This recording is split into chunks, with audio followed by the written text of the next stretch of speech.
might need to work on the format for this, but yeah, this should be good. Alright, YouTube, what is up? It's Nisi. I'm doing something a little different. I'm doing these things called... Well, you guys used to like the replay reviews. I haven't really been motivated to do them, to be honest. Honestly, people have sent me requests on coaching, and I even set the price high, thinking like, oh yeah, I would definitely want to do it for $50 a session, but I haven't even wanted to do those. Even though I've probably got like 30 requests for coaching. I'm not even kidding. But I came up with this idea to do $20 replay reviews. So as I'm streaming, you donate 20 bucks, and then I open your, if you have the replay ready to go, I open the replay up and go over it live on stream. So my hope is that with that like added motivation of like money / YouTube content / like I'm in the zone to actually do the shit, maybe I'll be more inclined to actually do it. So I'm trying to force myself to make content for you guys. So I hope you like this idea, and I hope you stop in twitch.tv/N3AC3Y Nisi to you know, maybe get your replay reviewed. All right, it's only 20 bucks. Now, this is Nathan, man, doing Wukong jungle. So we're going to go through this and see what he does here. Looks like he's skipping buffs, maybe? No, he's doing... He did wolves first. Wait, why did you do wolves first? Oh, okay, you thought you might get invaded. I wouldn't expect an invade too often by Zach. Here's the pros and cons of doing this. Yes, you defend yourself against invades, but you also slow your clear down. Just because of geometry here, just because of pathing. So you go this... up, down, and then I guess if you're going to scuttle and backing, it's fine, but I just want to throw that out there in case you decide to go up into your upper jungle, okay? So the pathing's very important. Try to get the small minions down at the camp. Okay, so you did actually path this way. So you know that Zach's probably not going to invade you, right? So this, like pathing this way, fucks your clear time up by considerable amount of time, actually. So you want to make sure that you're doing it when the invade's probably going to happen. Like, yeah, if I had like a Lee Sin or something, I'm using Lee Sin as like a textbook example, but any aggressive jungler, then yeah, I would path that way, but I don't think I would have pathed. I don't think I would have pathed that way on Wukong jungle. So, Zach's ganking LeBlanc. I would consider, you have to kind of keep an eye on this, and it looks like you are. That's good. So, I would keep an eye on this and just kind of be like, I can rotate down. It looks like LeBlanc wants you to rotate down, but it's very thin. At this point, I would give it away. I would give it away. You're already chasing too far. So, let me go back over this with you. I think LeBlanc has the idea of trying to bait for you, but... it's super thin here. Like, he's pinging it. He wants help.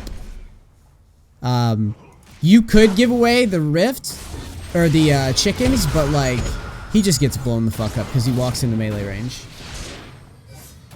Yeah, he tries to bait for you, but Kassadin does too much damage there. So then you should just turn it away because you're never going to make that work. And you're lucky that Zach didn't just engage on you right away with passive. Right? So you resume, but you can't. You can't do this, right? You just can't right now. So he's gonna shit on you, or you're gonna shit on him. Even if you shit on him, he still has passive up and Kassadin's moving, and you know that. You're very lucky that he played that wrong. So here they give you the red buff. All right, so this all starts, by the way. This all starts.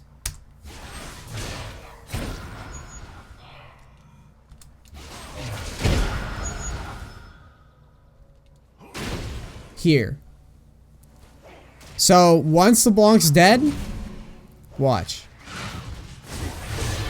That's over right there. That's over. He's just being a moron there, right? What's he expecting you to flash in or something? Like, it's not happening.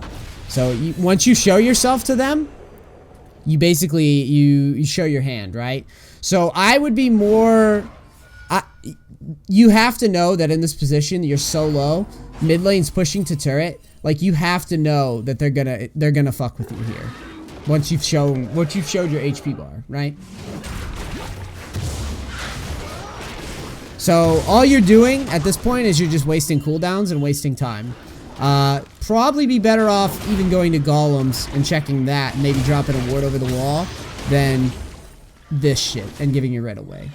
You could have also warded this, floated right here, and just wait to see what the hell Zac tries to do, and then plan your move. But going straight to red is not very smart from that position. It's not really your fault that you're in that position. But once you're in it, you got to play it smarter than that. So I would recommend probably dropping a ward here and just playing back and let people invade into you, and then push up depending. Or alternatively, you could also just sit mid and collect farm for a little bit too. And drop a ward and then rotate back into mid and just hold for a minute. So, yeah. Now it looks like you're doing your rounds again. I would be, if I was in your position, I would probably be rushing... I would probably be rushing 6 before trying to do anything. And I would try to hit bot lane. Most likely bot lane. You're never going to hit Cassidy. Your only real course of action here is to hit bot lane. So, what you probably should have done is you probably should have pathed from top. You probably should have pathed from top down to bot, and then top down to bot for the all-in with the ult. Would have been better, I think. But now watch. You're going to path all funky. So you get 5. See, if you'd path from top down, you would be 6 coming into... You'd basically go boom, boom, boom, boom, and then you'd be ready for a 6 gank at a really good window still.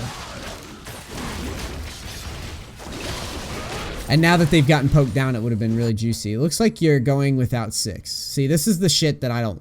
That shit I don't like. Yeah. You did get 6 off that, though. Which is good. But you're dead. Yeah, I would have liked the upper path first.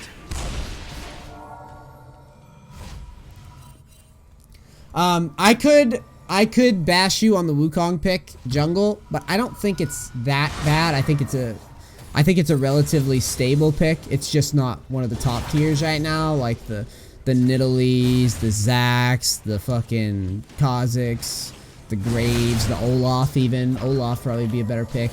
But now that you're in it, the biggest mistake that I'm seeing so far in this is just like camp efficiency, right? Because really, if you're going to climb from jungle, you have to be super, super, super, super efficient.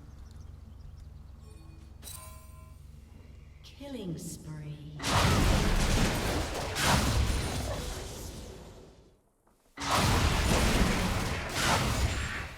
So now clearing. They have a very, very good comp against you. It looks like you're going to try Shen. Shen is poked down, so this is not bad with double buffs, and he's pushed up and not warded. So, here, you entered with clone, and I don't know why. He already... There's no point of entering with clone, he's already caught, right? Once you've walked over these, like, if he's not moving, he doesn't know you're there. So you entered with clone, and then you ulted. Don't know if I like the ult, don't think it's necessary.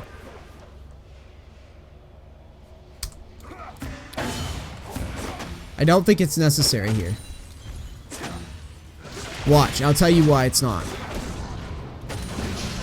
So he taunts you. You've got red buff applied, though. So he's not going anywhere.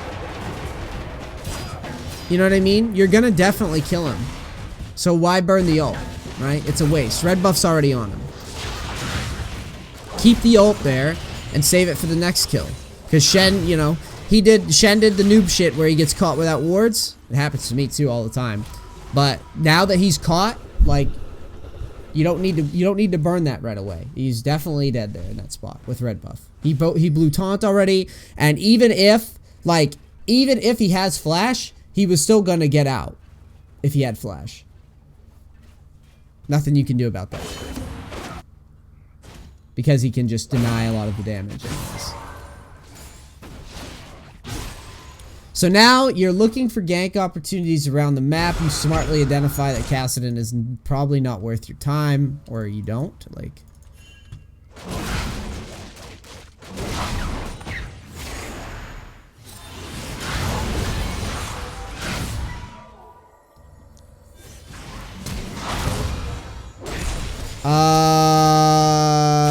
this was pretty thin. Your damage isn't high enough. And remember, if you had ult, this would be a great play. You might actually be able to pull it off. But you don't have ult. So this is why this is so ugly. You could potentially make that work if you had ult there. I think he might have got out anyways. But that would have been better use of it than the top lane ult.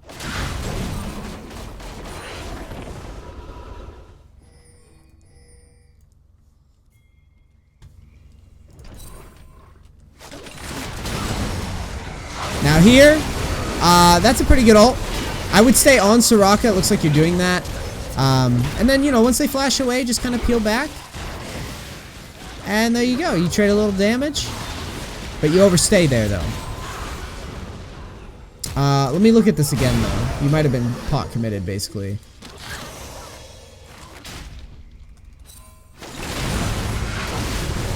So here, you make a good ult onto Soraka. She feels pressured to leave. You burn so many summoners here. You stay on the Soraka, Kog'Maw's not really getting any autos off. You get 2 flashes. I think right here, this is where you needed to just pan back. Anyways. But I don't think you knew where Kassadin was anyways. But he's just gonna triple you. Most likely. Yeah. Or not. Bomb's pretty fucking juicy. Okay, now you definitely fucked. So Shen ult's bottom.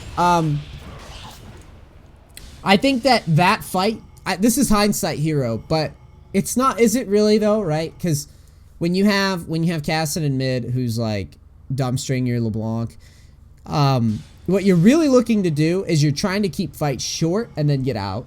So I think once you got the summoners, you needed to just run for the hills and then start farming again, and then hoping that, you know, people waste time down in bot lane. All right. But then once you guys commit a little too long, because it looks like if you had all turned around at the same time and then Kassadin flanked, Braum passive would have probably snapped on Kassadin. You might have been able to blow him up through the Shen ult, to be honest. But this is, like I said, this is a rough game. You know, this is a rough game. You have to, the other thing you have to consider is when you have TF, Gangplank, or Shen on these lanes, or even Karthus, you basically have to account for that before going bottom. You have to account like, okay, he's probably going to ult if I go down here right now. And you just have to account for that mentally beforehand. And just like you have to account for Kassadin and being able to shove and roam once he's that far ahead, right?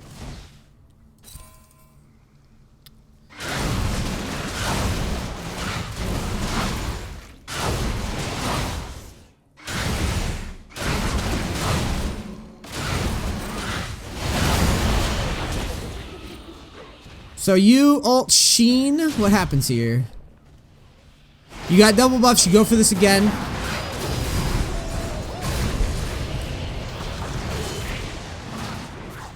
He made a good flash. He made a good flash. I'm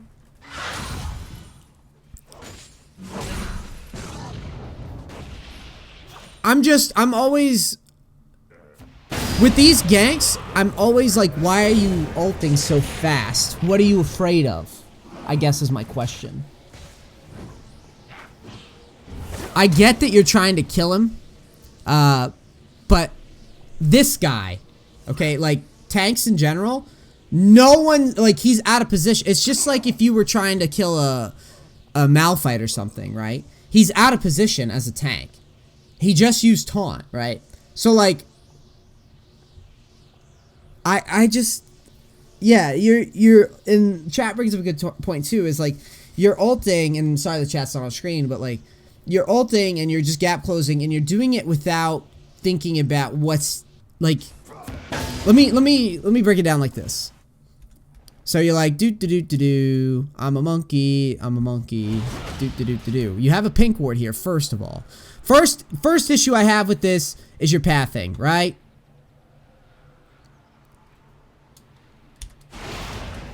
First thing issue I have with this is your pathing. It's Yorick versus Shen, right? These guys aren't gonna 100 to know each other.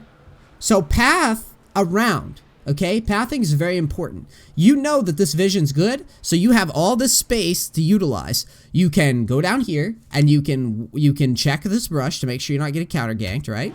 And then you can eliminate that possibility. You already know you're probably not getting counter ganked from in lane, because that would mean Zach had to walk over this ward. This is shit that you have to think about as a jungle, okay? You need to think more about your ganks and how to improve the success rate of the ganks.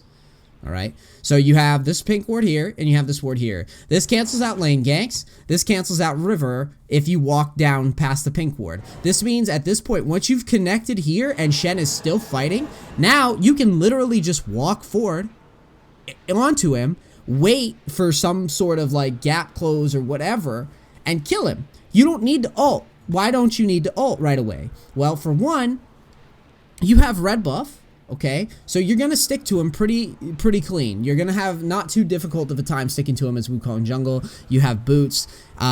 You know, you're good. You're gonna be able to stick to him with blue buff, red buff, and all that shit. Just being Wukong. Now, the next thing is that this turret is gone, right? So the position that Shen is in, this is free gold. You do get his flash, yes. But I think that if you had pathed more optimally, given the situation, you would probably just get the kill 100% of the time. And you might not even have to ult right away. So, instead, you clone in, you path as close as possible. The only way this could have been closer is you pass through turret. Why not path all the way around to improve the success rate of the gank, right? So you path in, you dash in, which it's debatable that you even had to do that, right? Because if you had pathed around, you could have walked in. Okay, so then, because of the way that you path, you give him a free opportunity to flash away. Okay? You give him a free opportunity to just kind of walk down, flash away.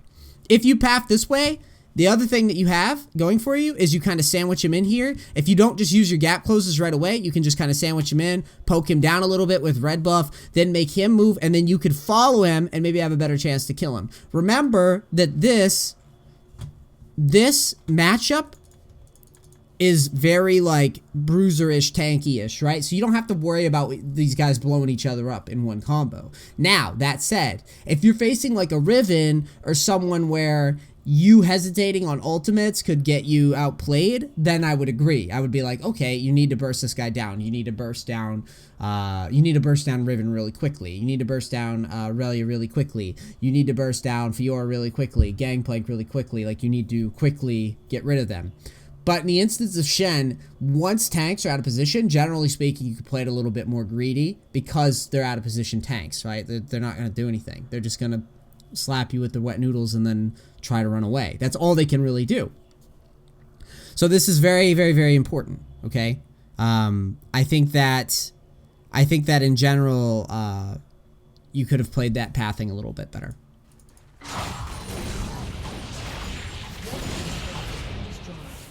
His Q reduces armor, or his armor, not his ultimate. So there's really no value in just ulting a tank who's pretty much out of position, is what I'm saying.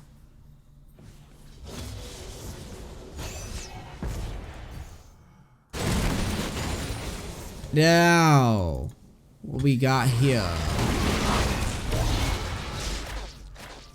Looks like you flash away. I didn't really look at that. I'm not too clear on why you're even screwing with the Kassadin at the moment until your whole group's there.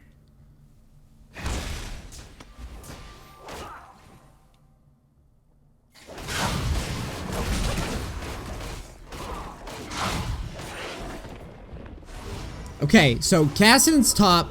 I would stay here and look to maybe ult the turret. We're gonna see how this goes. Why would you back there? That's not a good back.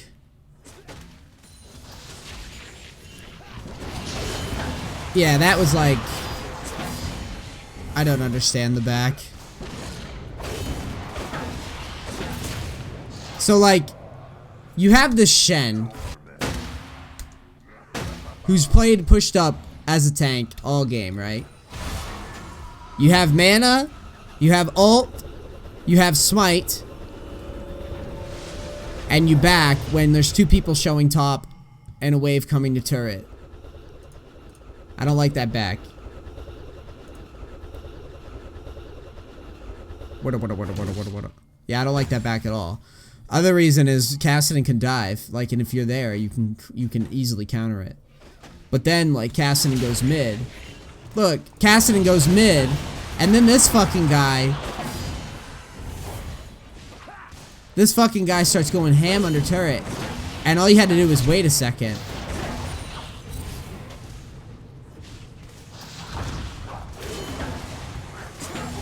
Yeah, you missed an opportunity there, my friend. I think. So instead you path all the way down here when you have something that's developing top anyways, right? But you pathed all the way down here. You tell on yourself because you go over a ward that you see. I would definitely play... I would try to use my vision a little bit more as Wukong because you have the clone. Blue team's turret has been destroyed.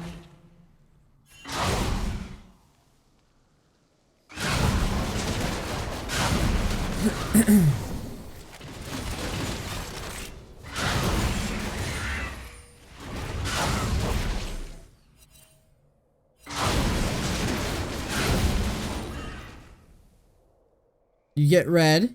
You're moving down to fight at dragon.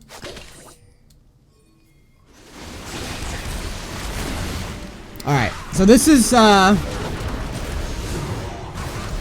a good ult.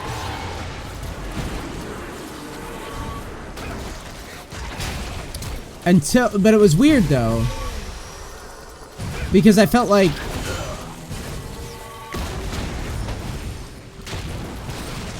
Okay, I guess it's fine. I'm being too much of a hindsight here. I like that you're sticking on Soraka though. This is what you want to do. You can't really peel anyways, right?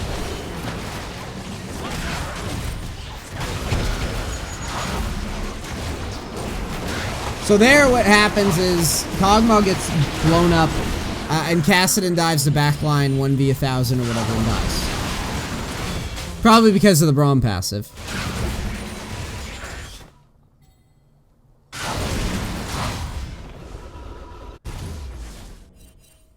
I agree with backing there, it's fine. You trade with Kassadin. Looks like Jinx gets solo killed. You guys have no turrets that you can get at the moment. So deep vision is good. That's pretty good that you're going through and trying to clear. I like that. That's not a bad move. Now here, it looks like you get a flank. This is where I would lead with the clone. That's pretty good. I like that. LeBlanc gets a load of damage off. And then, there you go. That's a nice little engage there. Shen comes in. And he's gonna die. They're kind of just going in one at a time. Soraka shows up. Smartly disengage on that. Yeah, dude. I think that in general, this is where the game is pretty much... Donation. Thanks, Jade City, for the 20. Replay review. Darius loss. Okay, I can do that. So this game, I think that you obviously know how to play Wukong and how to like use the clone and all, you know, in terms of like using the spells. But I don't think that I don't think first off, my complaints with you, I'm not going to watch the whole thing because it's, you know, it is what it is. I think that you need to clean up mostly your early game and your gank selection. I think that you obviously know how to play Wukong somewhat on the team fight stage. Like, you know, you're leading with your clone, like, to get that extra little jump on somebody. But there's times where I think that you're not thinking outside of the box with like your ganks, and you're not thinking outside of the box with your jungle clearing efficiency. So at the start of the game, you started Gromp, you went to Wolves, then you went to Blue. Zach's like never invading you. Zach, Cassidy, they're like never invading you. Like, it's very unlikely. If they do, they're just being lunatics, and they'll get in trouble more often than not. And then at the same time, you can just walk away from them. So yeah, so you clear that. You go through the like, you get your mid laner gets picked off, and then you go back and like try to farm your red, and you just kind of go for it. And I think that you're not thinking about, like, in shit like that, I don't think you're thinking about like, well, I'm low, they're obviously gonna invade me, my mid laner just screwed the pooch, so now you have to play against that. These are situations that suck. Like, when your mid lane gets just first blooded like that, it obviously sucks, but the reality is, like, that's the hand you were dealt, right? Like, that's what you have. So I say all the time, like, when I'm playing top lane, like, you know, my jungle is a Mumu, so he's not gonna gank for me, so I'm gonna play like a bitch. Like, I say stuff like that all the time in, basically, like, in advance, like, preventative maintenance, so to speak. So, like, when you were low and they invaded you here, like, you never should fall for that, obviously. The next thing, the gank selection, what I was talking about up here, just remember that when you have, like, bruiser tanks, shit like that, don't just fucking blow your load right away without thinking. Like, let them try to run, and then, stack slow with red buff, then consider ulting. You have a window of time where you can make a choice about whether or not you want to commit to something. And you can also be much more greedy with your pathing because they're tanks. They're not going to, like, blow your top lane up while you're going up there. Whereas, like, a Riven, fucking Gangplank or something like that, then I can understand you being like, okay, I need to kill this guy before he kills my top lane. Like, I just need to go in, blow my ult, just try to blow him up. Be smarter about that shit. Otherwise, yeah, efficiency of clearing, and then gank selection, and then playing with shitty situations. And then I guess the last thing I would say to you is, with Wukong jungle, he's kind of a weaker pick, but he isn't a bad pick, so I don't want you to think that, like, you can't play him or anything. Just consider some of the stronger picks, like Olaf would be a very, very, a good alternative to Wukong, in my opinion. But anyways, or just Zach. Anyways, thanks for participating in this, YouTube. If you guys enjoyed this video, please like, subscribe. If you want to do these, all you got to do is visit the stream, donate 20 bucks to me on stream. I stop what I'm doing, and then I go right into the replay review. All right, thank you guys. I love you. I'm out. Peace. Crackers.